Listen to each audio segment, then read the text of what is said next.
오늘은 말씀의 제목이 사랑 콤플렉스입니다. 사랑 콤플렉스. 이런 제목을 가지고 말씀을 전하도록 하겠습니다. 조지 스위팅 박사가 여러분이 잘 아는 사랑장에 있는 교훈들을 요약하면서 하나의 공식을 만들었습니다. 그 공식이 참 마음에 와닿는데요. 어떤 공식을 만들었냐 그러면 인생 마이너스 사랑은 제로다. 인생 마이너스 사랑은 제로다. 여러분들이 아무리 공부를 많이 하고 아무리 돈을 많이 벌고 아무리 인간복의 큰 업적을 이루었다 할지라도 여러분 정말 그 속에 사랑이 없었다면 정말 하나님을 사랑하고 정말 다른 사람을 사랑하고 사랑으로 자기 삶을 불태운 것이 아니라면 하늘나라에서는 아무것도 기록되는 것도 없고 기억되는 것도 없고 가치 있는 것도 없어요. 죽고 나면 남는 게 한 개도 없어요. 인생에서 사랑을 떼버리면 제로다. 인생 빼기 사랑은 제로다. 그래서 여러분 사랑이 전부인 것을 아시고 여러분들이 사랑으로 충만케 되기를 바랍니다. 은사가 중요하죠.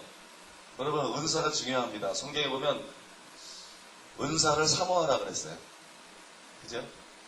신령한 것을 사모하라. 성령의 은사를 사모하라 그랬지 사랑이 중요하니까 은사는 무시하라 그러진 않았어요. 여러분 우리가 사랑은 목적으로 추구하고 은사는 수단으로 추구해야 될 줄 믿습니다. 은사 받는 게 목적이 되어버리면 안 돼요. 은사는 수단으로 추구하는 거예요. 내가 사랑하는 주님을 내가 섬겨야 되는데 더 잘 섬겨야 되지 않겠어요? 더 효과적으로. 그죠? 내가 사랑하는 영혼들을 내가 섬겨야 되겠는데 더 잘 섬겨야 되지 않겠어요? 더 효과적으로. 그러다 보니까는 도구가 필요한 거예요. 섬기려는 마음이 있는데 이 섬기려는 마음을 제대로 표현할 수 있는 도구들이 필요한데 그것이 은사인 줄로 믿습니다. 그래서 은사는 수단으로 추구하면 합당한 것이에요. 그 다음에 사랑은 목적으로 추구해야 될 줄로 믿습니다. 사랑하면서 은사는 완전히 터부시하면 그거는 비성경적인 것이에요. 사랑이 우리 중심에 있으면 이게 고상해지려는 사랑이 아니고 참된 사랑, 진정한 하나님이나 사람들에 대한 사랑이 우리 속에 있으면 그러면 어떻게 해야 되겠어요? 하나님을 더 잘 섬기기 위해서 영혼들을 더 잘 섬기기 위해서 은사도 구해야 될 줄로 믿습니다. 은사도 구해야 되고 은사도 사모해야 돼요. 그래서 고린도 14장에 보니까는 사랑을 따라 구하라. 뭘 구하라는 거예요? 은사들을 구하라. 사랑을 따라 구하라. 여러분 속에 하나님을 향한 사랑이 있고요. 여러분 속에 사람들을 향한 사랑이 있고요. 여러분들이 하나님을 정말 섬기기를 원하고요. 여러분들이 정말 사람들을 섬기기를 원하고요. 그것이 여러분 가슴 속에 핵심적인 것이고 중심적인 거고 우선적인 것이면 은사를 구하는데 죄책감을 갖지 마세요. 은사를 구하는데 머뭇거리지 마세요. 은사를 터부시하지 마세요. 은사를 절대로 배척하지 마세요. 믿습니까? 은사를 사모하시고 은사를 구하세요. 여러분 성령의 9가지 은사가 다 나타나는 사람이 하나님을 더 잘 섬길 때 효과적으로 섬길 수 있겠어요? 아무 은사도 없는 사람이 효과적으로 섬길 수 있겠어요? 그죠? 여러분 은사도 사모하시기 바랍니다. 그러나 사랑은 어떤 은사보다도 중요합니다. 그죠? 사랑은 어떤 은사보다도 중요해요. 믿음, 소망, 사랑 이 세 가지는 항상 있을 것인데 그 중에 제일은 사랑이라. 마이크 조금 줄였으면 좋겠습니다. 새벽에는 이게 좀 울리는 것 같아요. 네, 믿음, 소망, 사랑 이 세 가지는 항상 있을 것인데 그 중에 제일은 사랑이라. 그렇게 말씀했죠? 그렇게 말씀했죠? 조금만 올렸으면 좋겠어요. 예, 이 정도면 조금만 더 올렸으면 좋겠어요. 예, 이제 괜찮은 거 아까랑 비슷하나요? 예, 이제 좀 괜찮은 것 같습니다. 이 정도에서 하겠습니다. 믿음, 소망, 사랑 이 세 가지는 항상 있을 것인데 그 중에 제일은 사랑이라. 이렇게 말씀했는데요. 여러분 왜 믿음, 소망, 사랑 중에 사랑이 제일이냐 그러면 우리가 믿음으로 구원을 받죠. 그 다음에 소망을 가지고 삽니다. 복스러운 소망을 가지고 이 세상을 살아갑니다. 그런데 믿음의 사랑이 없으면 가짜 믿음이에요. 믿음의 사랑이 없으면 그 믿음이 역사를 안 해요. 사랑으로서 역사하는 믿음뿐이니라. 그죠? 사랑으로서 역사하는 믿음뿐입니다. 우리 속에 사랑이 있어야 믿음이 작용을 하죠. 우리 속에 사랑이 있어야 믿음이 역사를 하죠. 사랑이 없는 믿음은 죽은 시체와 같아요. 사랑이 없는 믿음은 역사를 하지 않습니다. 그 다음에 여러분, 우리 속에 소망이 있는데 사랑이 없는 소망은 부끄러운 것이에요. 사랑이 없는 소망은 부끄러움을 당하게 됩니다. 로마서 5장 5절에 보니까는 우리 속에 있는 소망이 부끄럽지 아니하면, 소망이 부끄럽지 아니하면 하나님의 성령으로 말미암아 하나님의 사랑이 우리 마음에 부음바 되리니, 그렇게 말했습니다. 그래서 여러분, 사랑이 제일인 줄로 믿습니다. 반드시 사랑이 있어야 돼요. 이 사랑이 제일인데요. 그런데 문제는 뭐냐 그러면, 방언하는 것은 쉬운데 사랑하는 것은 쉽지가 않아요. 우리의 타락한 본성의 역행이 되기 때문에 사랑하는 게 쉽지 않습니다. 믿는 거는 쉬운데 사랑하는 거는 어렵습니다. 사랑하는 거는 쉽지 않아요.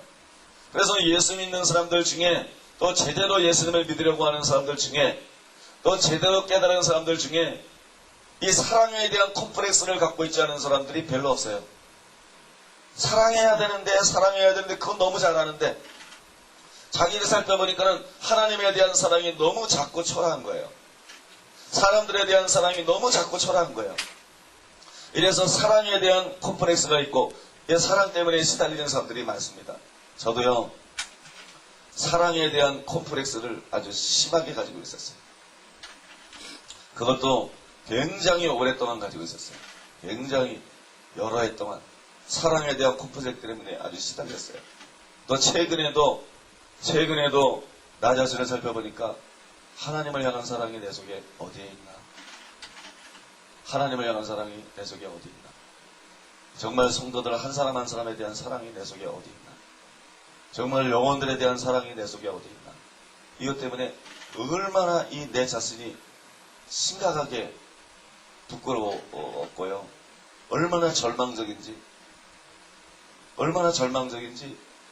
아주 굉장히 힘들었어요. 하나님 앞에 기도할 때, 하나님, 내 속에 하나님을 향한 사랑이 어디에 있습니까? 내 속에 영혼을 향한 사랑이 어디에 있습니까? 내가 보니까요, 있어야 될 사랑이 100이라 그러면 한 1% 정도가 내 속에 있어요. 한 1% 정도. 아예 없는 건 아니에요. 고령한 강대상에 있었는데 내가 부끄러워서 설교를 할 수가 없는 거예요. 한 1% 정도밖에 안 됩니다. 주님, 이걸 가지고 내가 주님을 사랑합니다. 이 사랑을 가지고 주님을 사랑합니다. 이 사랑을 가지고 내가 성도를 사랑합니다. 내가 이 사랑을 가지고 목회를 했습니다. 내가 이 사랑을 가지고 설교를 했습니다. 얼마나 부끄러운지 성도들 앞에 설교하는 것도 떳떳하지 않고 너무너무 갈등이 되고 좌절감이 느껴지고 절망감이 느껴지고, 설교가 사람 이 가슴에, 영혼에 이렇게 들어와야 설교가 되는데요. 강한영사훈련학교를 가는데 4주째 거의 한 달 동안 아무리 좋은 설교 원고를 봐도 마음이 안 와요. 설교 내용이 암만 좋은 마음, 내 가슴에 이렇게 사랑이, 내가 이렇게 주님께 합당치 않은데, 내가 이렇게 하나님 앞에 무익한 종인데, 내가 이렇게 죄인 중에 되게 예수인데, 설교가 다 무슨 소용이 있고, 메시지가 다 무슨 소용이 있고, 이 말씀이 다 무슨 소용이 있나? 어떤 설교를 봐도 마음에 그게 영혼에 불을 땡기지를 않아요. 그러니까 강대상에 서가지고 죽을 쓰는 거예요. 설교가 내 마음에 지금 설교가 문제가 아니라는 얘기입니다. 설교가 문제가 아니고 내 영혼 속에 주님을 사랑하는 마음을 가지고 강대상에 서야지. 내 영혼 속에 성도들의 사랑하는 마음을 가지고 그 사랑에 불타서 그 사랑으로 정말 섬기고자 하는 마음을 가지고 서야지. 하나님이 나를 기뻐하시고 그 사역이 진짜 사역이 되고 그럴 텐데, 거기에 대한 부족함을 막 현저하게 느끼니까 어떤 설교를 하려고 해도 설교한 것들이 다 의미가 없는 것 같아. 어떤 설교를 봐도 다 의미가 없는 것 같아. 그리고 강대성에서 설교를 했고, 강한영사훈련학교 4주 동안 제가 죽을 썼어요. 완전히 앞에 나가가지고 4주 동안 쭈삣쭈삣거리고 말도 제대로 못하고 떠듬고 나중에 진땀을 질질 흘리고, 내가 누구를 가르치냐 이거죠. 내가 누구를 가르칠 수 있는가? 내가 누구에게 설교할 자격이 있는가? 과연 내가 목사로서 이 앞에 설 자격이 있는가? 여기 사랑 콤플렉스가 아주 저에게 무지무지하게 심각했습니다. 사랑 콤플렉스가 너무너무 심각했어요. 근데 지난주 금요일 날쯤 된 것 같아요. 금요일 날, 예. 지난주 금요일 날쯤 된 것 같은데, 제 사택에서 거실에 이렇게 그냥 있었어요. 성경을 읽은 것도 아니고, 기도한 것도 아니고, 그냥 거실에 이렇게 걷고 있는데, 갑자기 저는 이제 주로 하나님께서 어떤 말씀에 대해서 줄 때에는 성경을 볼 때나 새벽 기도할 때나 이럴 때만 해줬습니다. 근데 하나님의 성령께서 갑자기 저에게 말씀을 주더라고요. 말씀을 주는데 아주 단순한 내용이에요. 아주 단순한 메시지를 저에게 주세요. 그건 뭐냐 그러면 사랑에 대한 메시지를 주는데요. 내가 고민하고 있는 것에 대해서 하나님께서 말씀하세요. 내가 고민하고 있는 것을 말씀하세요. 사랑 콤플렉스에 대해서 말씀하세요. 네가 사랑 콤플렉스를 가지고 있구나. 네가 사랑 콤플렉스를 가지고 있구나. 네가 이 사랑 콤플렉스가 해결이 되지 않으면 너는 강대상 앞에서 설교할 수가 없다. 너 자신이 괴로워서, 너 자신이 떳떳하지 못해서 강대상 앞에서 제대로 설교할 수가 없는데, 네가 사랑하기를 원하고, 네가 사랑을 달라고 기도하고, 사랑을 끊임없이 강조하고, 또 사랑을 부어달라고, 사랑하시게 달라고 끊임없이 기도해도 해결이 안 되는데, 이 사랑 콤플렉스를 사실을 극복하려고 그러면 이렇게 해야 된다. 그러면서 어떤 새로운 빛을 비춰주시더라고요. 사랑에 대해서. 네가 진짜 사랑이 충만한 사람이 되려고 그러면 이렇게 해야 된다. 이러면 이걸 극복할 수 있다. 내 사랑의 부족을 극복할 수 있고 네가 사랑이 충만한 사람이 될 수 있다. 그런 것을 이렇게 쭉 가르쳐주는 거예요. 아주 단순하게 가르쳐주세요. 그러고 난 다음에 이번 주일 난제회 때에는 이거를 설교를 해라. 그래가지고 설교를 굉장히 쉽게 준비했어요. 왜냐하면 다른 때 임하는 메시지하고 달랐어요. 이거는 너무 간단하고 단순한 거예요. 너무 간단하고 단순한 거래가지고, 그러니까 이거는 무슨 어떤 설교를 하는데 의미가 있는 게 아니고, 요걸 가르쳐주는 데 의미가 있는 거예요. 사랑 때문에 고민하는 사람들에게, 사랑 문제로 콤플렉스를 느끼고 고민하는 사람들에게 단순히 요걸 가르쳐주는 데 의미가 있는 거예요. 그래서 제가 오기 전에 지난주 난예배 때 이 설교를 했는데요. 오늘은 그걸 여러분들에게 좀 함께 나누도록 하겠습니다. 첫 번째로 한번 따라해 보시기 바랍니다. 사랑 충만을 구하는 기도에는 한계가 있다. 여러분, 저는 오랫동안 사랑 충만을 구하는 기도를 해왔어요. 오랫동안 사랑 충만을 구하는 기도를 하고, 기도할 때마다 사랑을 부어달라고 또 나름대로 절규하면서 간절한 마음으로 사랑을 구해왔습니다.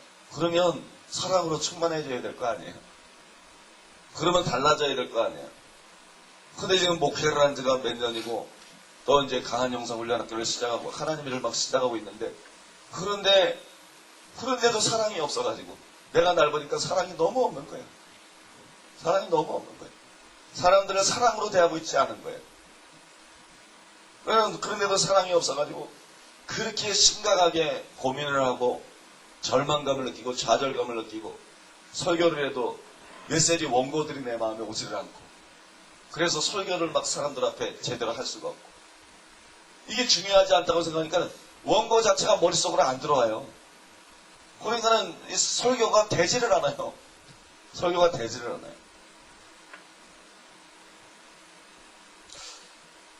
여러분도 그런 걸 느끼지 않아요? 사랑을 끊임없이 하나님 앞에 구해왔는데 과연 여러분 마음속에 만족할 만한 사랑이 있는가? 여러분이 사랑으로 채워지고 여러분이 사랑으로 충만한가? 여러분 어떠세요? 여러분, 사랑은 율법과 선지자의 강령입니다. 사랑은 예수님이 우리에게 주신 세계명이에요. 사랑은 우리가 반드시 맺어야 될 열매입니다. 사랑은 하나님의 뜻이에요. 사랑을 구하는 기도는 하나님의 뜻대로 하는 기도인 줄로 믿습니다. 하나님의 뜻대로 하는 기도는 응답된다 그랬는데 응답이 잘 안 되잖아요. 내가 정말로 하나님을 사랑하기 원하는데, 정말로 마음을 다하고 목숨을 다하고 뜻을 다하여서 하나님을 사랑하기 원하는데 그 사랑이 쉽게 오느냐 이 얘기. 내가 정말로 이웃을 사랑하기 원하는데 그 사랑이 우리 속에 쉽게 오느냐? 여러분, 제가 그날 알게 된 것이요, 첫 번째가 그거였어요. 따라해 보시기 바랍니다. 사랑은 기도만으로는 안 된다. 그걸 알게 됐어요. 사랑은 사랑을 구하는 것만으로는 안 된다. 사랑은 사랑을 중요시 여기고 사랑을 원하고 하나님 앞에 사랑을 구하고 이 사랑을 구하는 기도만으로는 안 된다. 그 이상의 무엇이 필요하다. 정말로 우리 속에 사랑이 채워지기 위해서는 단순히 사랑을 구하는 기도만 하고 있다고 되는 것이 아니라 그 이상의 무엇이 우리 속에 필요하다. 이게 하나님이 주신 첫 번째 메시지고 저에 대해서 가르쳐 줄 거예요. 사랑을 구하고만 있지 말아라. 사랑을 맨날 구하고 사랑을 기도하는 것만 가지고는 안 된다. 두 번째로요. 되게 간단하죠. 세 가지만 말씀드릴 것인데, 두 번째로 한번 따라해 보겠습니다. 사랑은 이미 우리 마음에 부어져 있다. 믿습니까? 사랑은 이미 우리 마음에 부어져 있어요. 여러분, 성경에서 두 번째로 알게 하신 게 뭐냐 그러면요, 네가 사랑을 크게 사랑을 중요시 여기고 사랑을 부어달라고 이게 도대체 몇 년째나 끊임없이 하나님 앞에 기도해 왔는데 그 네가 그토록 원하는 사랑이 이미 내 안에 있다. 근데 난 내가 사랑 충만한 걸 내가 사랑이 충만하지 않은 거예요. 그 내 속에 보니까 사랑이 없는 거예요. 여러분, 이거 잘 들으셔야 돼요. 이미 그 사랑이 내 안에 있다. 이미 그 사랑이 나의 백성들 안에 있다. 로마서 5장 5절에 보니까는 소망이 부끄럽게 아니하면 우리에게 주신 성령으로 말미암아 하나님의 사랑이 우리 마음에 부은 바 됨이니, 이렇게 말했어요. 신학자들이 하나님의 사랑이 우리 마음에 부어졌다 그러는데 이것이 하나님이 우리를 사랑하는 사랑이냐, 아니면 우리가 하나님을 사랑하고 이웃을 사랑할 수 있는 그 사랑이 부어진 것이냐, 이거 고민하거든요. 근데 성 어거스틴이 쓴 아우구스티누스의 은혜론이라는 책을 보니까는 어거스틴이 이렇게 기록해놨습니다. 이 구절에 관해서 성령을 통해서 우리 마음에 사랑을 부어주시는 것이 아니면 사랑의 조그마한 불꽃도 우리에게 있을 수 없습니다. 우리 마음에 부어주신다는 이 하나님의 사랑은 우리에게 대한 하나님의 사랑이 아니라 우리가 하나님을 사랑하게 하시는 그 사랑입니다. 그렇게 말했어요. 저는 이 견해를 받아들입니다. 제가 이 견해를 받아들이는 것은 어거스틴이 이렇게 말해서가 아니고요, 핵인 목사님의 영향을 받았어요. 테네스 핵인 목사님이 가장 최근에 나온 책 중에 당신을 향한 하나님의 계획이라는 책이 있어요. 당신을 향한 하나님의 계획. 그 책에 보면 이런 말이 나와 있습니다. 이 구절에 관해서 우리가 거듭났다면 하나님의 사랑은 벌써 우리의 심령에 존재하고 있습니다. 그러나 이 사실을 고백하고 여러분 속에 하나님의 사랑이 존재한다는 것을 고백하시기 바랍니다. 사랑 없는 자처럼 생각하지 마세요. 여러분 속에 하나님의 사랑이 부어졌고 여러분 속에 하나님 사랑이 있다는 것을 고백하시기 바랍니다. 그러면 거기에 근거해서 행동하는 거예요. 거기에 그 말씀에 근거해서 행동함으로써 우리 속에 있는 사랑을 자라나게 할 수 있다. 그렇게 말씀하고 있습니다. 그러면서 다음과 같은 간증을 소개했어요. 핵인 목사님이 미국의 어느 곳에서 집회를 하는데 젊은 목사님 부부가 참석을 했어요. 설교가 끝나고 난 다음에 식사를 같이 하러 가게 됐습니다. 사모님이 식당에 들어서면서 그런 말을 했어요. 목사님이 오늘 저를 혼란스럽게 했습니다. 그랬더니 핵인 목사님이 사모님, 혼란은 여기 오기 전부터 사모님 속에 있었습니다. 말씀을 통해서 사모님이 혼란 가운데 있는 것이 드러난 것이지 내가 당신을 혼란하게 한 것이 아니고 혼란은 여기 오기 전부터 당신 속에 있었습니다. 근데 뭐가 문제입니까? 그랬더니 이분이 말하면 핵인 목사님이 요한일서 3장 15절 말씀을 통해 가지고 자기 형제를 미워하는 자는 누구든지 살인하는 자다. 그런 말씀 나오죠. 살인하는 자 속에는 영생이 그 속에 거하지 않는다. 이 말씀을 하면서 자기 형제를 미워하는 사람은 살인하는 자입니다. 누구든지 다른 사람을 미워하는 사람은 살인하는 자고 그 사람 속에는 영생이 거하지 않는데 자기 시어머니를 미워하는 사람 속에도 영생이 거하지 않습니다. 이렇게 설교를 하셨다는 거예요. 근데 이분은 자기 시어머니가 너무 싫다는 겁니다. 이 사모님. 나는 우리 시어머니가 너무 싫습니다. 이때 여러분 핵인 목사님이 그 말을 들으면서 이분이 실제로는 자기 시어머니를 이렇게 미워하지 않는다는 것을 알았어요. 이분이 하나님의 사랑이 자기를 지배하도록 허용하는 대신에 자기의 인간적인 이론, 육신이 자기를 지배하도록 허용하고 있는 것입니다. 여러분, 믿는 자에게는 하나님의 사랑이 부어져 있어요. 근데 사람이 이걸 인식하지 못해요. 내 속에는 하나님의 사랑이 부어져 있고 나는 하나님의 부어진 사랑으로 말미암아 다른 사람을 사랑할 수 있다는 걸 인식하지 못해요. 그리고 그냥 그 사람들의 관계 속에서 나온 어떤 기억이나 뭐 나쁜 감정이나 이런 것밖에 없는 줄 알고 거기에 끌려다니는 것입니다. 그래서 육신이 자기를 지배하도록 허용하는 것입니다. 그래서 이렇게 말했습니다. 만일 당신이 시어머니를 미워한다면 당신은 살인자입니다. 그리고 당신 속에는 영원한 생명이 없습니다. 만약 하나님의 생명이 당신 안에 있다면 하나님의 본성이 당신 안에 있을 것이고 하나님의 본성은 사랑입니다. 그러므로 하나님의 사랑이 당신 안에 있을 것입니다. 그럼 제가 어떻게 해야 됩니까? 그랬더니 사모님 보고 사모님 제 눈을 똑바로 보고 이런 말을 한번 고백해보라. 어떤 말이냐면 나는 나의 시어머니를 미워합니다. 내 눈을 똑바로 보고 그 말을 해보십시오. 그리고 당신의 영 속에 어떤 반응이 일어나는 것을 살펴보십시오. 그랬더니 이 사모님이 백인 목사님을 똑바로 보고 나는 나의 시어머니를 미워합니다. 어떤 일이 있었습니까? 영에 어떤 반응이 있습니까? 마음속 깊은 곳에서부터 거리낌이 옵니다. 그랬더니 백인 목사님 뭐라면 그것이 당신 속에 있는 하나님의 사랑입니다. 당신 속에 있는 하나님의 사랑이 당신의 주의를 끌려고 하고 있는 것입니다. 당신 속에 있는 하나님의 사랑이 당신의 주의를 끌려고 하고 있는데 그런데 당신은 그 사랑에 자신을 양보하고 내어드려야 되는데 그 사랑에 자신을 양보하고 내어드리는 대신에 자신의 마음이 멋대로 활동하도록 내버려 두어서 육신이 자신을 지배하도록 허용하고 있었던 것입니다. 그런 얘기를 했어요. 그럼 제가 어떻게 해야 됩니까? 시어머니를 사랑하는 듯이 행동하십시오. 당신 속에는 거듭난 자 속에는 이미 사랑이 있기 때문에 사랑이 있다는 걸 믿고 시어머니를 사랑하는 것처럼 행동하십시오. 당신 속에는 하나님의 사랑이기 때문에 당신은 영으로는 시어머니를 사랑하고 있습니다. 그리고 굉장히 중요한 얘기를 써놨어요. 여러분 무슨 얘기가 나와 있냐 그러면 이런 설명을 덧붙여놨습니다. 우리는 너무나 육신을 따라 살기 때문에 참 많은 경우에 우리가 실제로 영적 존재라는 사실을 잊어버리고 있다. 우리는 육체적 존재가 아니며 혼적 존재도 아니다. 우리는 영이며 혼을 가지고 있고 몸 안에 살고 있다. 당신은 영적 존재이기 때문에 만약 당신이 자신을 영적인 존재로 생각한다면 당신은 좀 더 영적인 것들을 의식하게 되고 하나님에 관계된 것들이 당신에게 좀 더 실질적으로 느껴질 것입니다. 당신이 실제로 큰 소리로 나는 영이다. 혼을 가지고 있고 몸 안에 살고 있다. 이렇게 말하는 것이 도움이 됩니다. 성경은 하나님께서 우리에게 주신 성령을 통하여 그의 사랑을 우리의 마음에 부으셨다고 말씀하고 있습니다.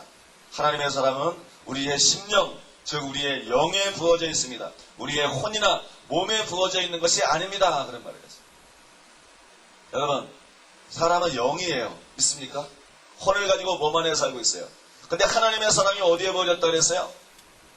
내 몸에 부어진 게 아니에요. 내 혼, 지식, 감정, 의지 이런 데 부어진 게 아니에요. 하나님의 사랑은 근본적으로 어디에 부어져 있어요? 하나님의 성령이 내 영에 오면서 내 영에 부어진 줄로 믿습니다. 이 영에 있는 것들은요, 주목하지 않으면 느껴지지를 않아요. 거기에 주목하지 않으면, 거기에 주의하지 않으면 그것이 인식되지가 않아요. 분명히 있는데도 그게 인식되지가 않아요. 이해하십니까? 그래서 사랑의 감정이 없다고, 자기에게 사랑이 없다고 착각하지 말라는 것입니다. 사랑의 느낌이나 사랑의 감정이 없다고, 사랑이 없다고 착각하지 말고, 하나님의 성령으로 말미암아 내 혼이나 몸이 아니라 내 영 속에 사랑이 부어져 있다. 이걸 믿으시기 바랍니다. 내 영 속에 사랑이 부어져 있다. 이걸 믿으셔야 돼요. 집회가 끝난 뒤에 그 사모님이 혜기 목사님을 초청했는데 시어머니도 초청을 했어요. 그 혜기 목사님을 한 곳에 데리고 가서 뭐라고 말씀하냐면 목사님 말씀이 맞습니다. 저에게는 원래부터 시어머니에 대한 사랑이 있었습니다. 그렇게 고백을 했어요. 원래부터 시어머니에 대한 사랑이 있었습니다. 사랑은 여러분 기억하십시오. 우리가 발견해야 될 위대한 진리요, 우리가 발견해야 될 위대한 진실은 우리가 사랑을 구하는 기도만 되풀이하지 말고 자기 안에 하나님의 사랑이 이미 부어져 있음을 믿어야 된다는 것입니다. 여러분 안에 하나님의 사랑이 이미 부어져 있음을 믿으세요. D.L. 무디가 그런 말을 했어요. 어떤 말을 했냐 그러면 만일 어떤 사람의 마음에 하나님의 사랑이 부음받지 않았다면 그는 결코 거듭난 사람이 아니다 그랬습니다. 요한일서에도 이 말씀이 분명하게 기록되어 있습니다. 하나님께서 난 자는 사랑한다고 나와 있어요. 하나님께서 난 자는 사랑한다. 사랑 여러분, 거듭난 자 속에는 반드시 사랑이 부어져 있습니다. 여러분이 예수 믿고 거듭난 것이 확실하다면 여러분이 인식하든 인식하지 못하든 느껴지든 느껴지지 않든 여러분 가슴 속에는 사랑이 이미 영혼 속에 부어져 있어요. 믿습니까? 내 영 속에 부어져 있는 사랑을 말씀에 기초해서 믿고 이걸 끌어내게 되면 혼도 느껴집니다. 그게 그때는. 내 영 속에 실제로 사랑이 있는데 이거를 작동시켜야 돼요. 이거를 사용해야 돼요. 이거를 일깨워야 돼요. 무조건 하늘로부터 사랑을 부어달라고, 더 많은 사랑을 부어달라고 애걸하는 게 문제가 아니고 내 속에 이미 주어져 있는 사랑을 깨우는 것입니다. 내 속에 이미 주어져 있는 사랑을 사용하는 것입니다. 여러분, 내 영 속에 사랑이 있는 것을 알고 이 사랑을 사용하기 시작하면 내 가슴에 사랑이 느껴질 줄로 믿습니다. 내 몸으로도 사랑이 느껴질 줄로 믿습니다. 여러분, 그거의 비결이에요. 마지막 세 번째로 한번 따라해 보십니다. 우리는 우리 속에 부어져 있는 사랑을 나타내야 한다. 굉장히 단순한 얘기죠. 사랑은 사랑을 구하는 기도만으로는 안 된다. 우리는 성경에서 사랑하라 그랬지 사랑을 구하는 기도를 하라 이렇게 말한 게 아닙니다. 믿습니까? 사랑하라 그랬지 사랑을 구하는 기도. 근데 우리는요 자꾸 사랑을 구하는 기도만 해요. 왜냐면 내 영의 사랑이 부어져 있는데 영을 의식하지 않고 자꾸 자기 혼을 살펴요. 지식, 감정, 의지를 살피고 그 다음에 보니까 내가 사랑이 없는 것 같아요. 그러니까 끊임없이 사랑을 구하는 기도만 하고 사랑을 사용하지 않아요. 사랑을 실천하지 않아요. 성경은 사랑을 구하라고 말씀하고 있는 것이 아니라 사랑하라고 말하고 있는 줄로 믿습니다. 여러분, 성경으로 돌아가야 돼요. 사랑을 구하는 기도만으로 안 돼요. 두 번째로, 사랑은 우리 마음에 이미 와 있어요. 하나님의 사랑이 믿는 자들에게 이미 부어져 있습니다. 정말 믿는 사람, 정말 거듭난 사람이라면 그의 가슴으로는 지금 안 느껴질지라도 그의 영 속에 사랑이 와 있는 줄로 믿습니다. 그의 영 속에 사랑이 부어져 있는 줄로 믿습니다. 이제 간단한 거예요. 그거를 사용하는 거예요. 믿습니까? 내 속에 사랑이 있으니까 그걸 사용하는 거예요. 내 속에 있는 사랑을, 속에 있는 사랑을 다른 사람이 볼 수가 없잖아요. 그 속에 있는 사랑을 나타내는 것이에요. 오늘 여러분 본문에 보니까는 이렇게 나오죠. 그러므로 너희를 권하노니 사랑을 저희에게 나타내라. 사랑을 저희에게 나타내라. 여러분 속에 있는 사랑을 나타내시기를 바랍니다. 여러분 속에 있는 사랑을 작동시키기를 바랍니다. 여러분 속에 있는 사랑을 실천하게 되시기를 바랍니다. C.S. 루이스가 순전한 기독교라는 책을 썼는데요. 이 순전한 기독교라는 책에 보면 사랑에 대해서 기록한 게 나와요. 거기서 세 대목을 여러분들에게 소개해야 될 필요성을 느낍니다. 오늘은 설교의 형식을 갖추는 것보다도 그냥 뭐를 하나 가르쳐주기를 원하는 거예요. 설교는 잊어버리세요. 워낙 그렇게 설교된 설교가 아니에요. 설교 형식을 갖춰서 준비된 설교가 아니고 그냥 실제적인 무엇인가를 단순히 가르쳐주기 위한 것입니다. 믿습니까? 거기 보면 이런 말이 나옵니다. 기독교적인 의미에서 사랑이란 감정을 의미하는 것이 아니다. 그것은 감정의 상태가 아니라 의지의 상태이다. 기독교적인 사랑은 좋아한다는 것이나 애정과는 전혀 다른 것이다. 우리는 어떤 사람들을 좋아하지만 사람들을 모두를 좋아하지는 않는다. 음식을 좋아하는 것이 덕이 아니고 좋아하지 않는 것이 죄가 아니듯이 이 본성적인 좋아함도 죄도 아니고 덕도 아니라는 것을 아는 것이 중요하다.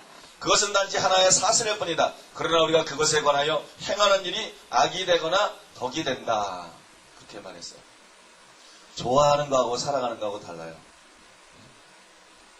좋아하는 거하고 사랑하는 거하고 다릅니다. 믿습니까? 좋아하는 거는 감정적인 거예요. 사람은 누군가가 괜히 좋을 수도 있고 누군가가 괜히 싫을 수도 있어요. 자기 기호에 안 맞을 수도 있어요. 믿습니까? 이거는 죄가 아니에요. 그런데 사랑이라고 하는 것은 이 사람이 내게 좋게 느껴지건 싫게 느껴지든 상관없이 그 사람의 유익을 위해서 내가 행동하는 거예요. 그 사람에 내가 친절한 거예요. 믿습니까? 그 사람에 대해서 내가 친절하고 그 사람을 내가 선대하고 사랑은 감정이 아니고 의지다 이런 얘기예요. 난 저 사람이 좋다. 이게 덕이 아니에요. 이게 사랑이 아니에요. 믿습니까? 이게 난 저 사람이 난 별로 안 끌리고 싫다. 이게 미움이 아니에요. 이건 미움이 아니에요. 어떤 음식은 좋아하고 어떤 음식을 싫어하는 이건 그냥 자연스러운 것이에요. 이건 감정이에요. 이거는 자연스러운 감정이 누가 좋을 수도 있고 누가 싫을 수도 있어요. 이건 자연스러운 감정이지 죄도 아니고 덕도 아니에요.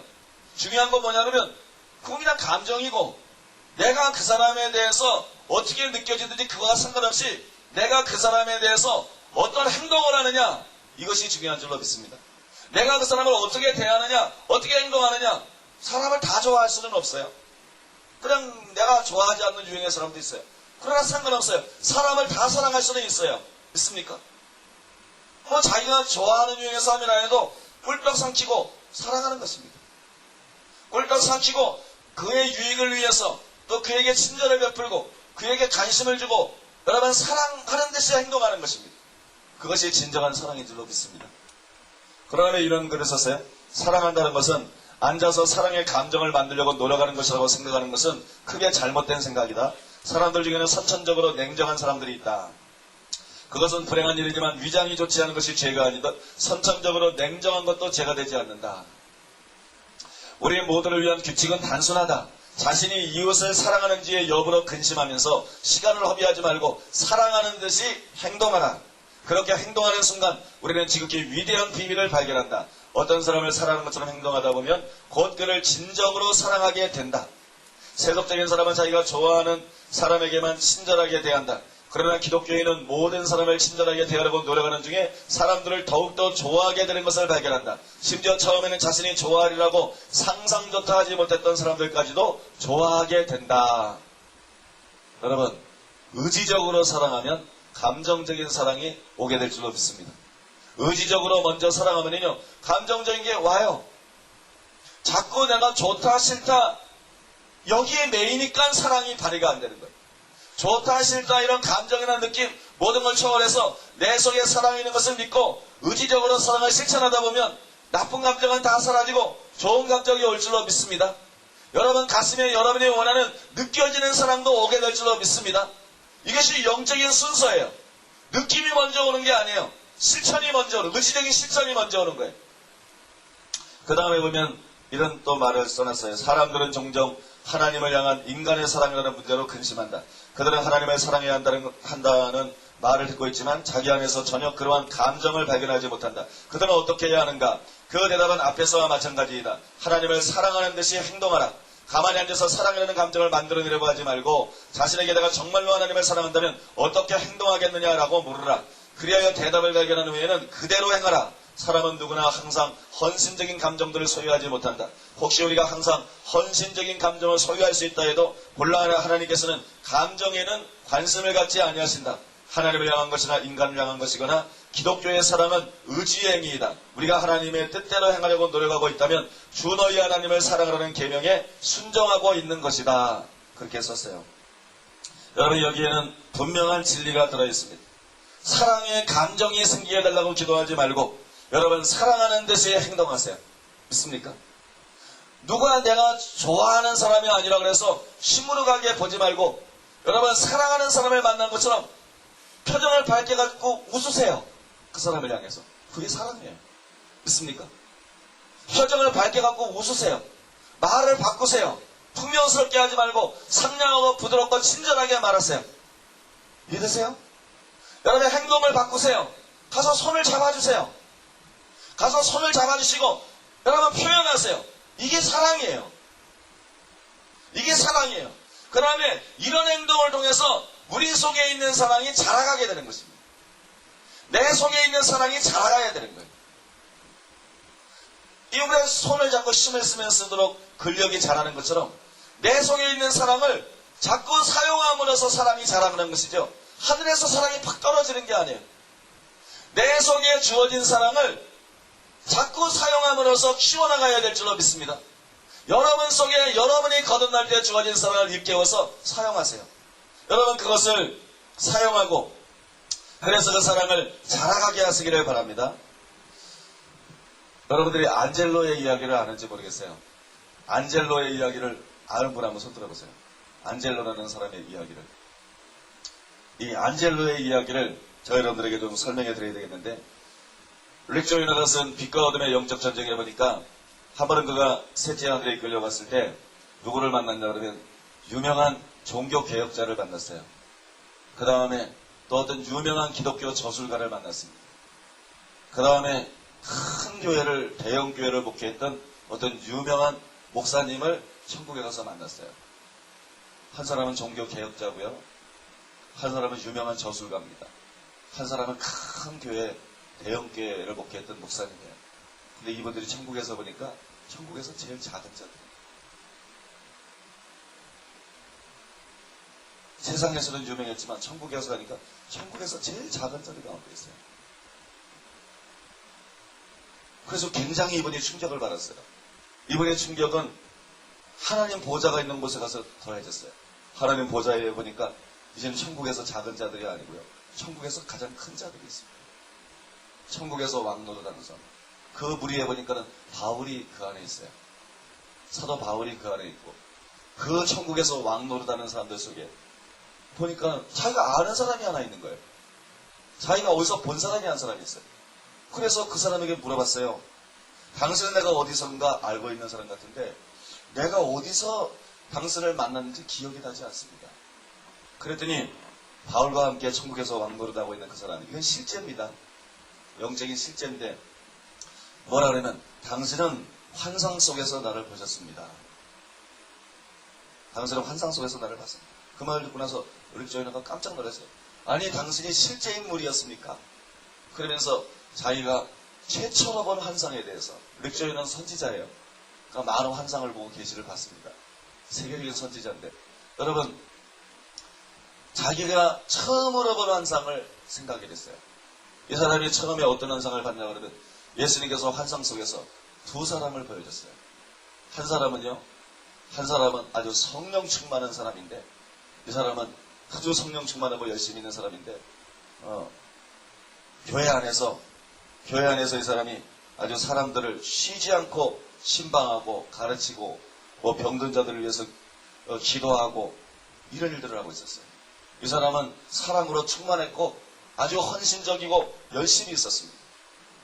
성령 충만하고 은사도 충만하고 사랑도 충만하고 열심히 헌신적으로 주님을 섬기는 그런 사람을 보여줬어요. 그러면 두 번째 사람을 보여줬는데 보니까 거지예요. 방랑자입니다. 집이 없는 자예요. 거지인데요. 거지가 길을 가고 있는데 그 앞에 고양이 새끼가 뛰어들었어요.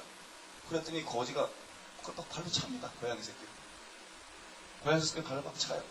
그러더니 막 차서 막 죽일 듯이 차더니 자기를 쿡쿡 억제를 하더니 아주 그냥 친절한 데서 퉁명스럽게 고양이 새끼를 발로 옆으로 확 밀어버려요. 자기 앞에서 밀어버려요. 그리고 가던 길을 가요. 이 두 가지로 환상을 했어요. 그래서 예수님이 릭조인에게 묻습니다. 이 두 사람 중에 누가 나를 더 기쁘게 하고 있느냐? 이 두 사람 중에 누가 나를 더 기쁘게 하고 있느냐? 그랬더니요, 릭조인가 당연히 대답하기로 첫 번째 사람이죠. 첫 번째 사람이죠. 예수님이 말씀하시기를 아니다. 두 번째 사람이다. 이해가 가세요? 한 사람은 성령 충만하고 사랑 충만하고 열심히 간증하고 열심히 신방하고 열심히 병든 자들을 위해서 기도하고 열심히 있고 사랑이 있는 사람이에요. 한 사람은 거린인데, 그죠? 고양이가 자기 앞에 뛰어들었는데 발로 차다가 투명스럽게 그냥 옆으로 제껴놓고 자기 길을 가는데 예수님은 두 번째 사람이 주님을 더 기쁘게 하고 있다. 그러면서 이 두 사람에 대해서 말씀을 합니다. 첫 번째 사람은요, 대대로 주님을 믿어온 훌륭한 가정에서, 훌륭한 기독교 가정에서 태어났습니다. 대대로 주님을 믿어. 그 다음에 이 첫 번째 사람은 부흥하는, 뜨겁게 성령이 역사하고 부흥하는 교회에 출석하고 있었어요. 그 다음에 이 사람은 아주 훌륭한 신학교를 나왔습니다. 하나님께서는 이 사람에게, 이 예수님이 하신 말씀이에요. 뭐 그대로 제가 지금 말씀드리는 건데, 하나님께서는 이 사람에게 100이라는 사랑을 줬어요. 사랑을 100을 줬어요. 근데 그 중에서 75을 사용하고 있었어요. 나머지 25개 사람은 잠재적으로 파묻어 놓고 사용하지 않고 있었어요. 75개를 사용하고 있었어요. 두 번째 사람은 어떤 사람이냐면요, 태어날 때 귀머거리로 태어났어요. 태어날 때 귀머거리로 태어나가지고 어렸을 때부터 학대를 받았어요. 춥고 어두운 골방에 갇혀서 지냈습니다.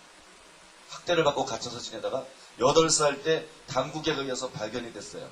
그리고 그런 이 기관에서 저 기관으로 옮겨 다녔는데 가는 데마다 계속 기머거리라는 이유로 사람들로부터 놀림을 받고 얻어맞고 학대를 당했습니다. 그러다가 그 기관에서도 길거리로 내어쫓겼어요. 그래서 거린이 됐어요. 얼마나 불행한 사람입니까? 하나님이 이 사람에게는 이거를 극복할 수 있도록 3개의 사랑을 주었습니다. 앞에 사람에게는 100개의 사랑을 주고요. 이 사람한테는 3개의 사랑을 주었어요. 자기는 너무나 상처를 많이 받고 불행합니다. 분노심이 가득합니다.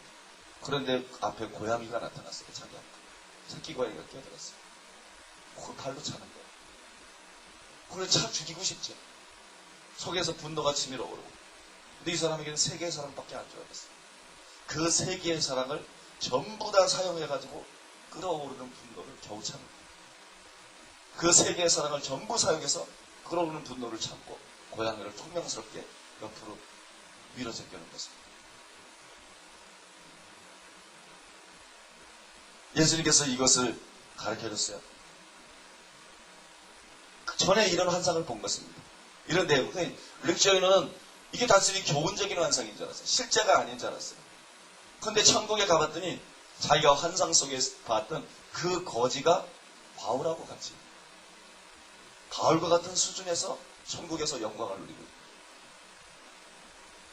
그래서 릭저이너가 자신의 환상 속에 봤던 그 두 번째 사람이 천국에서 솔로몬도 부러워할 정도의 그런 찬란한 보좌에 앉아가지고 수많은 천사들이 그의 명령을 이행하려고 실행하려고 그 앞에 대기하고 있습니다. 그의 명령이 떨어지기 시작합니다. 천국에서 솔로몬도 부러워할 정도의 그런 권세를 누리면서 그런 이제 왕 노릇을 하고 있는데요. 주님, 그의 마지막 이야기도 해주십시오. 여러분, 이게 참 중요합니다. 예수님이 이렇게 말씀하세요. 물론이다.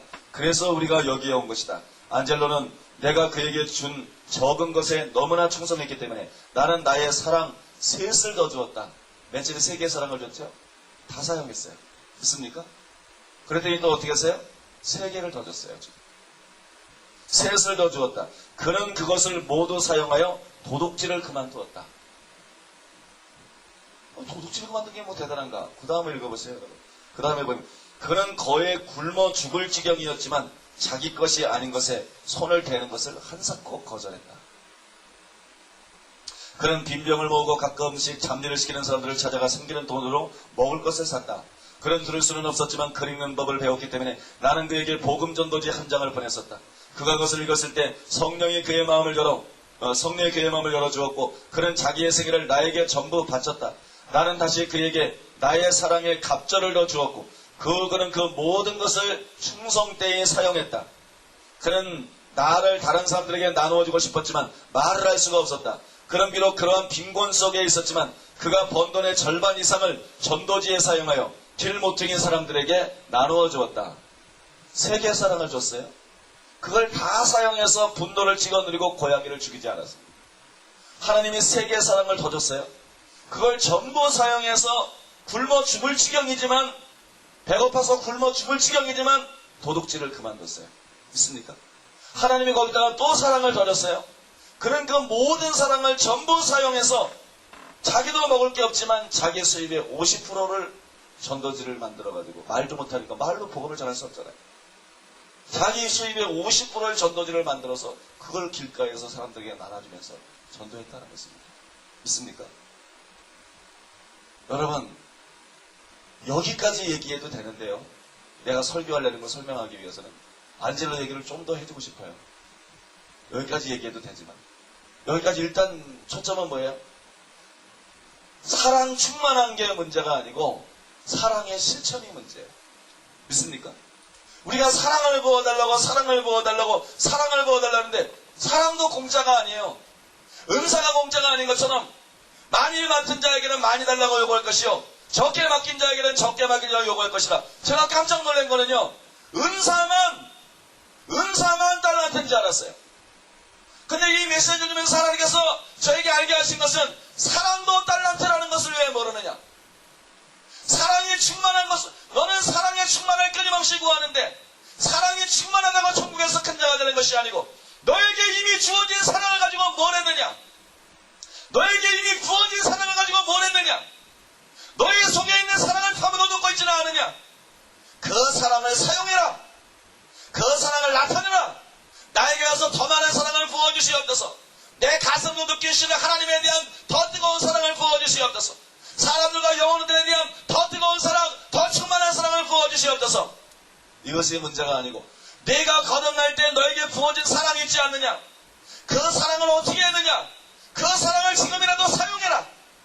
그 사랑을 지금이라도 일깨워라. 믿습니까? 은사가 달란트인 것처럼 사랑도 달란트예요. 우리가 얼마나 하나님께 사랑을 구해서 충만하게 바라느냐, 이거 가지고 내가 뭐가 되는 게 아니에요. 내게 있는 사랑을 얼마나 충실하게 사용하느냐 하는 것입니다. 이미 내게 주어져 있는 사랑을 얼마나 충실하게 사용하고 얼마나 작동하고 얼마나 그 사랑을 밖으로 끄집어내서 나타내느냐, 이것이 중요한 줄로 믿습니다. 여러분, 그래서 10가지 말씀대로 되지만 조금 더 말씀을 드리겠는데요. 자기 생활비 그 구체한 가운데서 50%를 전도지 만들어서 전도를 했다 그랬잖아요. 그죠? 그래서 닉존이가 물었어요. 그럼 몇 사람을 주님께 인도하였습니까? 왜냐하면 천국에서 바울과 같은 수준의 영광을 누리는 천국의 왕이라 그러면 엄청나게 많은 사람을 전도했을 것이다. 이렇게 생각을 한 거예요. 예수님이 대답했어요. 한 사람. 나는 그를 격려해주기 위해 알코올 중독자 한 사람을 내게로 인도하였다. 그것이 그에게 큰 힘이 되어 다른 영혼을 회개시키기 위해서라면 그 길모퉁이에서 몇 년이라도 서 있었을 것이다. 그러나 천국 전체가 나에게 그를 이곳에 데려올 것을 간청하고 있었고 나도 그가 자신의 보상을 받기를 원했다. 렉조나가 물었어요. 하지만 왕이 되기 위하여 그는 무엇을 하였습니까? 그는 그에게 주어진 모든 일에 충성하였다. 그는 나와 함께 될 때까지 모든 어려움을 극복하면서 결국 순교자로 죽었다. 하지만 그가 무엇을 극복하였습니까? 그리고 어떻게 순교자가 되었습니까? 그는 나의 사랑으로 세상을 이겼다. 그토록 적은 것으로 그렇게 많이 이겼던 사람은 너무 적었다. 나의 백성 중 가운데 많은 사람이 한 세기 전만 해도 그 편리함 때문에 왕들도 부러워했을 만한 편한 집에 살면서도 감사하지 않는 반면 안젤로는 추운 밤 종이 상자들을 너무나도 감사한 나머지 그것을 내가 임재하는 영광스러운 성전으로 변화시켰다. 그는 모든 사람과 모든 것을 사랑하기 시작했다. 그는 사과 한 개를 가지고도 내 백성 중 어떤 사람들이 진수성찬에 대하여 기뻐하는 것보다도 즐거워했다. 그는 내가 그에게 준 모든 것에 충성하였다. 그것이 비록 내가 너를 포함하여 다른 사람들에게 준 것에 비하면 너무나 하찮은 것일지라도 릭전에가 다시 물었습니다. 그는 어떻게 죽었습니까? 그는 추위 속에 의식을 잃고 있었던 한 늙은 주정뱅이를 살리려다가 봉사하였다. 주님, 저는 그가 진정한 승리자인 것을 압니다. 그리고 그가 여기 온 것은 공정합니다. 하지만 그렇게 죽은 사람도 순교자로 간주가 됩니까? 그러자 주님께서 말씀했습니다. 안젤로에게는 그가 살아왔던 매일매일이 하나의 순교였다. 그는 자신을 위해서는 겨우 생존할 정도만 유지하였고 그의 생명을 필요로 한 친구를 위해서는 기꺼이 희생하였다. 바울이 고린도 교회 애들에게 썼던 대로 내가 내 몸을 불사르게 내어준다 할지라도 사랑이 없으면 그것은 아무것도 아니다. 그러나 내가 사랑으로 내 자신을 주게 될 때 그것은 많은 것이다. 안젤로는 매일 죽었다. 그는 그 자신을 위해서 살지 않았고 다른 사람들을 위해서 살았기 때문이다.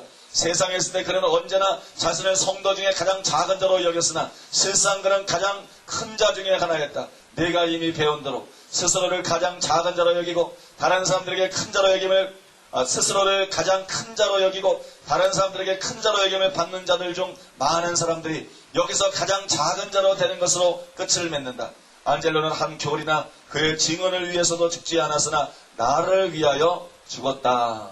여러분, 얼마나 받느냐가 문제가 아니에요. 은사를 얼마나 받느냐, 능력을 얼마나 받느냐. 믿습니까? 우리가 얼마나 크게 쓰임받느냐가 문제가 아니에요. 안젤로라고 하는 사람은 적은 것을 받았습니다. 가장 적은 것을 받았어요. 예수님이 분명히 말했어요. 너나 다른 사람들에 비해서는 하찮은 것이 그에게 주어졌다. 너나 다른 사람에 비해서는 하찮은 것이 그에게 주어졌지만 그는 그 자기에게 주어진 모든 것을 사용했고 그는 자기에게 주어진 것 모든 것에 충성했다. 모든 것을 사랑했고 모든 사람을 사랑했다. 자기를 위해서 살지 않고 완전히 남을 위해서 살았다. 믿습니까? 그래서 천국의 왕이 됐어요. 여러분, 진짜 야망을 갖게 되시기를 바랍니다. 진짜 야망을 가지세요. 진짜 야망을 가지세요.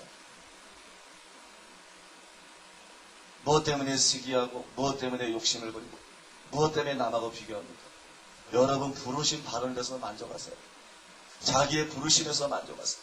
사람과 견주어서 큰 자가 되거나 위대한 자가 되려고 하지 마세요. 다 부질없는 짓이에요. 여러분이 부르심 받은 데서 여러분에게 주어진 것을 다 사용하세요. 여러분이 주어진 것을 다 사용하시고 여러분이 할 수 있는 것을 다 하세요. 여러분 주위에 있는 사람들을 다 사랑하세요. 그것이 천국에서 큰 자가 되는 비결이에요. 사랑하는 여러분, 다시 말씀드리지만 안젤로 얘기를 통해서 우리는 사랑을 얼마나 충만히 바랐느냐, 이게 중요한 것이 아니고요, 그 사랑을 얼마나 사용하느냐, 이것이 중요한 것입니다. 사랑을 얼마나 충만히 바라느냐가 아니고 그 사랑을 얼마나 사용하느냐. 사랑하는 여러분, 우리가 물론 사랑을 구하는 기도도 끊임없이 해야 됩니다. 그러나 그것은 사랑을 끊임없이 실천하면서 해야 될 줄로 믿습니다. 사랑을 끊임없이 실천하면서 해야 돼요. 한 달란트를 파묻어 얻으면 한 달란트 그대로 있습니다. 두 달란트를 장사하면 네 달란트가 됩니다. 다섯 달란트를 장사하면 열 달란트가 됩니다. 여러분, 하나님의 사랑이 한 달란트로 우리에게 주어졌는지는 모르겠어요. 적은 사랑으로 주어졌는지는 모르겠어요. 그러나 무조건 사랑을 구하지 말고 그 사랑을 드러내십시오. 그 사랑을 사용하시기 바랍니다. 그 사랑을 사용하세요. 여러분, 무조건 사랑을 구하는 것이 사랑 충만하게 되는 비결이 아니고 그 사랑을 사용하는 것입니다.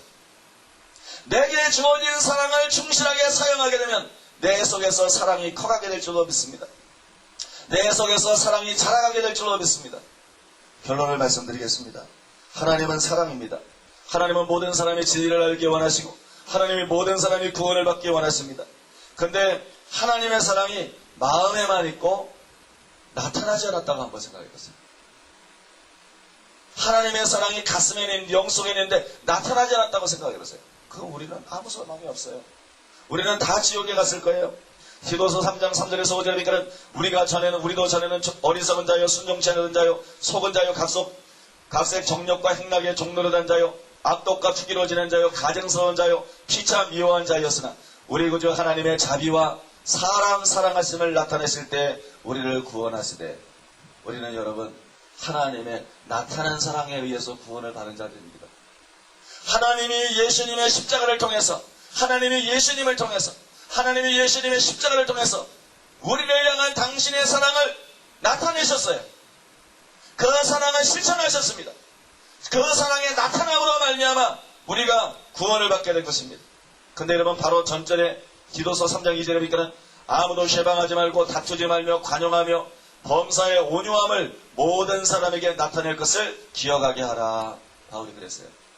바울이 하나님의 사랑하심을 나타냈을 때 우리가 구원을 받았다, 이 말을 쓴 이유는요, 우리로 하여금 마찬가지로 사랑을 나타내라고 그렇게 쓴 것입니다. 믿습니까? 하나님의 사랑하심을 나타낸 것이 너희에게 구원이 되었다면 너희도 이제 하나님처럼 너희의 사랑한 사람들에게 나타내는 자가 되라. 너희의 사랑한 사람들에게 나타내는 자가 되라. 이 메시지를 주기 위해서 이 말을 하는 줄로 믿습니다. 히브리서 6장 10절에 보면 하나님이 불의치 아니하사 너희 행위와 그의 이름을 위하여 나타낸 사랑으로 이미 성도를 섬긴 것과 이제도 섬기는 것을 잊어버리지 아니하시느니라. 하나님이 기억하는 게 있어요. 하나님이 기억하시고 하나님이 소중히 여기시고 하나님이 하늘에 기록하는 것이 있습니다. 하나님께서 마지막 때에 보상하시는 것이 있습니다. 그것은요, 여러분이 하나님으로부터 얼마나 사랑을 받았고 사랑을 부음받았고 여러분 속에 얼마 많은 사랑이 충만하였는가, 주님은 거기에 관심이 없습니다. 놀랍게도 주님은 거기에 관심이 없어요.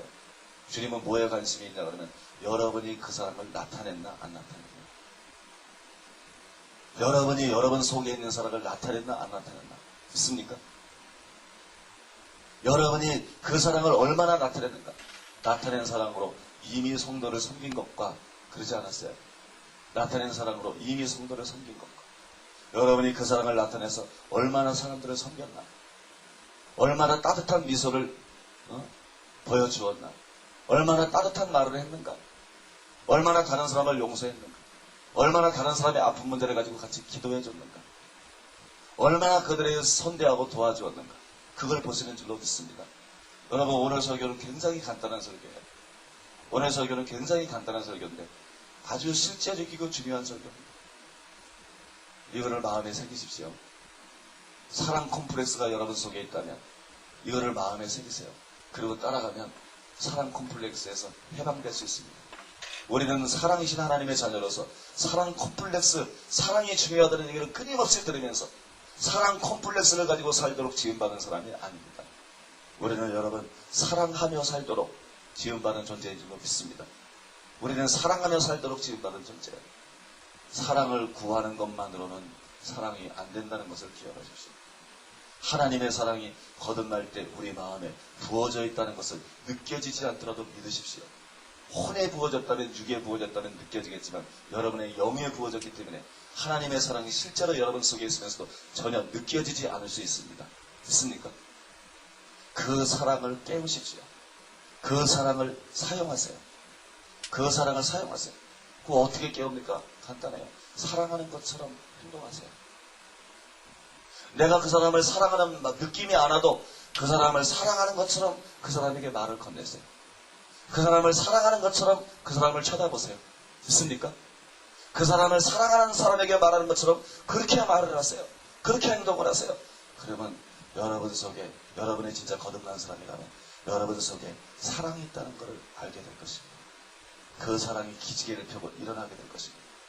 여러분 속에 있는 사랑을 사용하십시오. 사랑하는 여러분, 이것입니다. 우리는 이 땅에서 얼마나 사랑을 사용했나, 그것에 의해서 하나님의 심판대 앞에서 평가를 받게 될 것입니다. 얼마나 사랑을 사용했나, 얼마나 사랑을 사용했나, 얼마 많은 사랑을 가졌느냐가 아니에요. 얼마나 사랑을 사용했나. 안젤로에는 6개의 사랑, 나중엔 12개의 사랑이 만약에 있었다고 가정한다면 여러분 앞에 말한 사람에게는 100가지의 사랑이 있었어요. 그러나 그가 천국에서 큰 자가 아닙니다. 사랑이 얼마나 충만하냐의 문제가 아니에요. 주어진 사랑을 얼마나 충실하게 사용하느냐의 문제입니다. 주어진 사랑을 얼마나 충실하게 사용하느냐. 오늘 새벽 시간이다 보니까 오늘도 저도 피곤하더라고요. 여러분들도 많이 피곤하실 텐데. 그러나 여러분 이것은 기억하십시오. 그러나 여러분 이것은 기억하세요. 세 계명을 너에게 주는 사랑이다. 율법과 선자의 강령은 사랑이다. 무슨 얘기인지 아세요? 천국에 가면은요, 그거 하나만 먹어라. 천국에 가면 그거 하나만 먹어라. 너 얼마나 몇 명 정도 했는데 그 세상 사람들이 물어봅니다. 룩쇼에너처럼 그 사람 몇 사람을 정도 했습니까? 그래서 한 사람.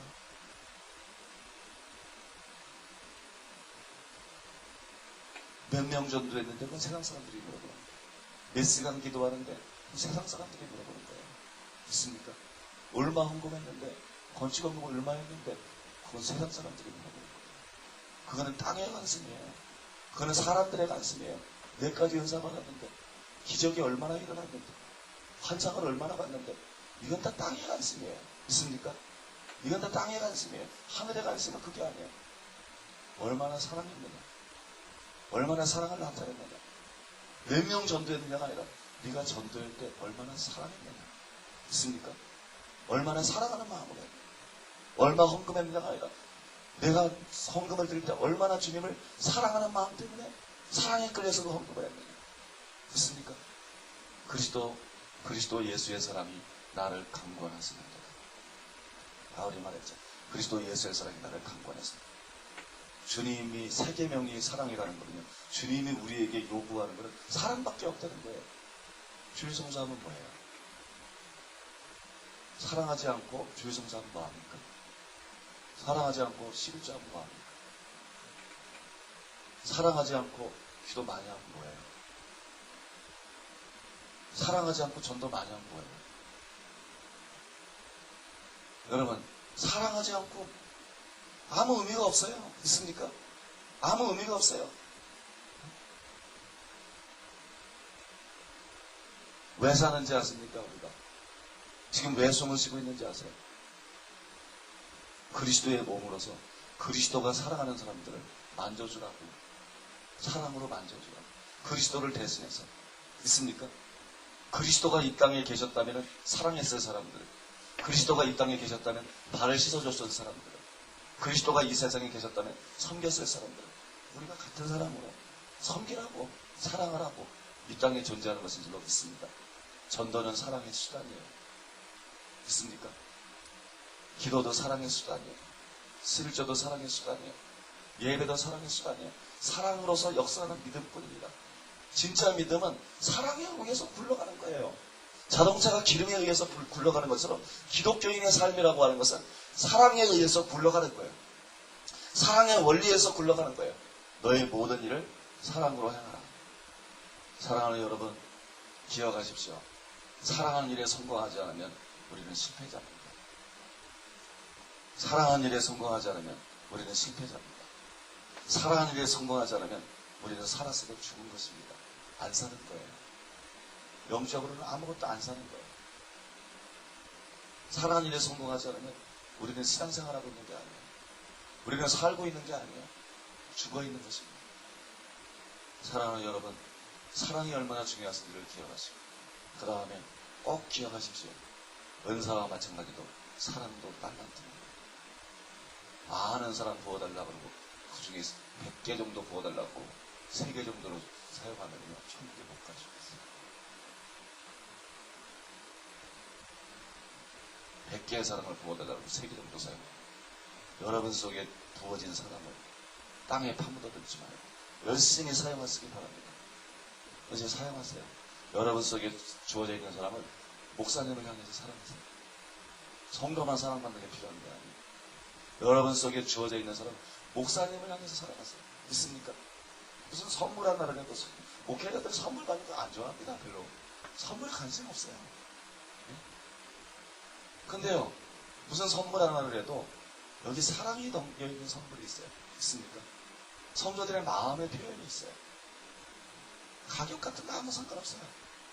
근데 성도들이 정말 목사님을 사랑하기 때문에, 감사하기 때문에 드리는 이 선물은 목회자가 압니다. 있습니까? 그러면 선물은 받고 싶지 않은데 그 사람의 마음을 받아요. 아, 목회자들이 무슨 거짓입니까? 목회자들이 뭐 그렇게 궁색하게 삽니까? 그런 거 아니잖아요.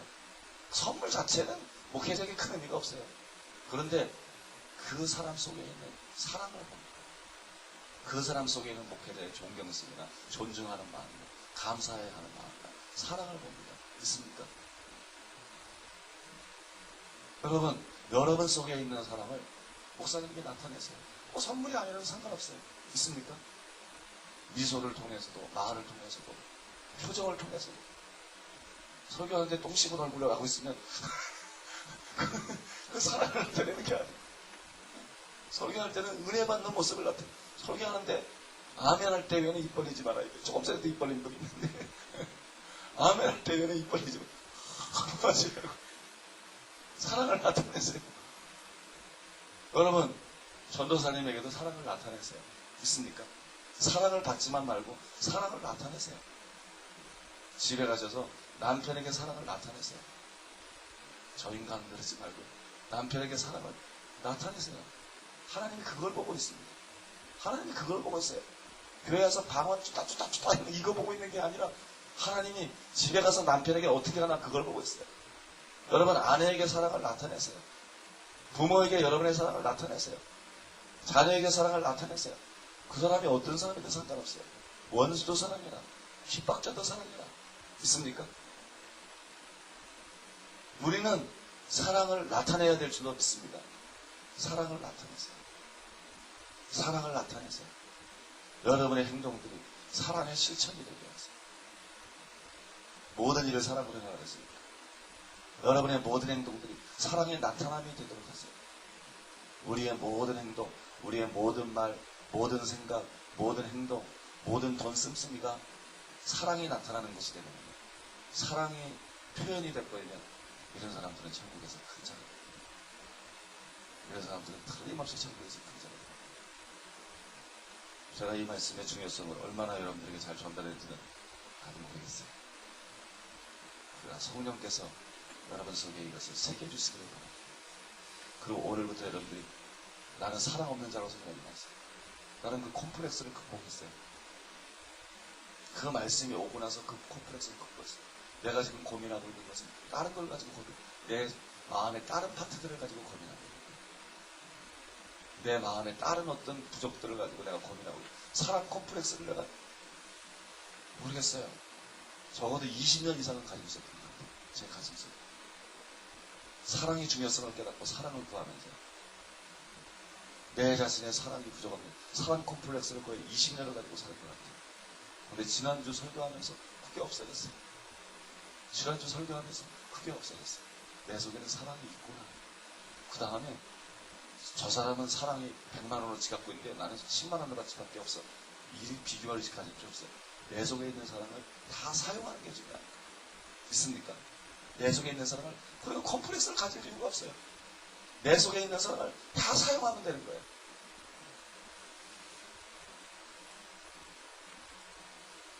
기도하겠습니다.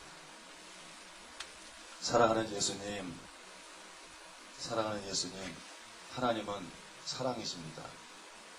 아버지 하나님, 예수님을 통해서 하나님의 사랑을 나타내셨습니다. 십자가를 통해서 하나님의 사랑을 나타내셨습니다. 그래서 우리가 구원을 받게 되었습니다.